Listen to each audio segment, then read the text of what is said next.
আপনার প্রয়োজনে তাদেরকে ডেকে নিয়ে আসলেন, আপনার স্বার্থ উদ্ধার হলো, এরপরে আপনি তাদের বিরুদ্ধে আবার বিষেধাগার শুরু করলেন। তো এখান থেকে আমার কাছে যেটা সন্দেহের উদ্রেক হয়েছে, আমার মনে হচ্ছে তারা পশ্চিমা কোনো প্রেসক্রিপশনে হয়তোবা তাদের কাছে এরকম একটা মেসেজ বা বার্তা আসছে যে তোমরা যে আন্দোলনটা করেছো এখানে ইসলামিক লোকজন মানে উপস্থিত হয়েছে বা টুপিওয়ালা দাড়িওয়ালা তোমাদের তো একটা উগ্রবাদী ট্যাগ লেগে গেছে, সুতরাং এটাকে কাটিয়ে উঠতে হবে। হয়তোবা তারা এই ইসলামিক সেন্টিমেন্ট থেকে বের হওয়ার জন্য জামাত ইসলাম বা শিবিরের বিরুদ্ধে লেগেছে কিনা এটাও কিন্তু একটা বড় ধরনের প্রশ্ন।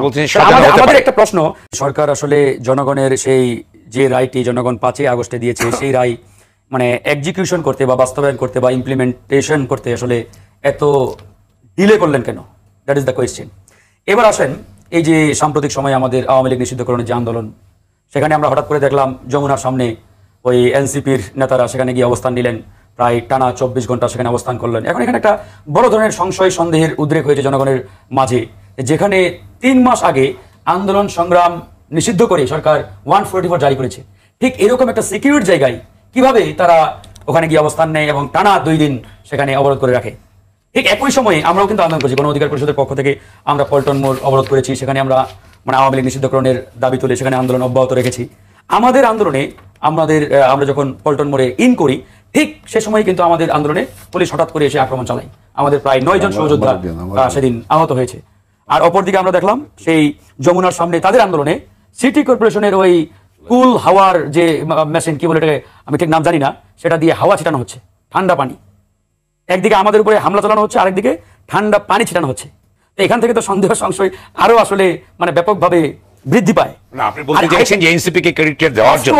অফ কোর্স আওয়ামী লীগ নিষিদ্ধটা ডিসাইডেড, সরকার এটা খালি প্রাতিষ্ঠানিক রূপ দেবে এবং এটা প্রজ্ঞাপন জারি করে ঘোষণা করবে। কিন্তু এটাতে সরকার কেন এত ডিলে করছে, কেন এত লেন্দি প্রসেসের মধ্যে এটাকে ফেলে দিল?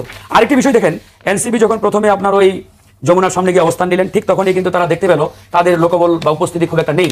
তখনই তারা নিজেরাই কিন্তু জামাত ইসলাম, ইসলামী আন্দোলন, হেফাজত, খেলাফত এবং অন্যান্য যে ইসলামিক দলগুলো রয়েছে তাদেরকে তারাই কিন্তু ইনভাইট করেছে। তাদের আমন্ত্রণে, তাদের ইনভাইটেশনে ইসলামী আন্দোলন, চরমনাই, খেলাফত, ছাত্র শিবির তারা কিন্তু সবাই সেখানে অংশগ্রহণ করেছে, স্বতঃস্ফূর্ত অংশগ্রহণ, এবং এটা মানে বিনা শর্তে, বিনা কন্ডিশনে তারা সেখানে গিয়েছে। এখন আমার প্রশ্ন, আপনি আপনার প্রয়োজনে তাদেরকে ডেকে নিয়ে আসলেন, আপনার স্বার্থ উদ্ধার হলো, এরপরে আপনি তাদের বিরুদ্ধে আবার বিষেধাগার শুরু করলেন। তো এখান থেকে আমার কাছে যেটা সন্দেহের উদ্রেক হয়েছে, আমার মনে হচ্ছে তারা পশ্চিমা কোনো প্রেসক্রিপশনে হয়তোবা তাদের কাছে এরকম একটা মেসেজ বা বার্তা আসছে যে তোমরা যে আন্দোলনটা করেছো এখানে ইসলামিক লোকজন মানে উপস্থিত হয়েছে বা টুপিওয়ালা দাড়িওয়ালা তোমাদের তো একটা উগ্রবাদী ট্যাগ লেগে গেছে, সুতরাং এটাকে কাটিয়ে উঠতে হবে। হয়তোবা তারা এই ইসলামিক সেন্টিমেন্ট থেকে বের হওয়ার জন্য জামাত ইসলাম বা শিবিরের বিরুদ্ধে লেগেছে কিনা এটাও কিন্তু একটা বড় ধরনের প্রশ্ন। আমাদের একটা প্রশ্ন, তারা যে বারবার বলে আমরা ওই পিন্ডি আর দিল্লির মানে আধিপত্যবাদ থেকে আমরা মানে বাংলাদেশকে উদ্ধার করেছি বা আমরা কারো দাসত্ব করবো না, তাহলে কি আমরা এখন আমেরিকার দাসত্ব করবো? তোমরা ওই পিন্ডি আর দিল্লির দাসত্ব থেকে বেরিয়ে এখন কি আমেরিকার আনুগত্য করতে চাও? এটা তো আমরা হতে দেবো না বাংলাদেশে। আমরা দিল্লিকেও চাই না, ওই পিন্ডিকেও চাই না, আমেরিকাকেও চাই না, কোন বিদেশি এই বাংলাদেশে হবে না।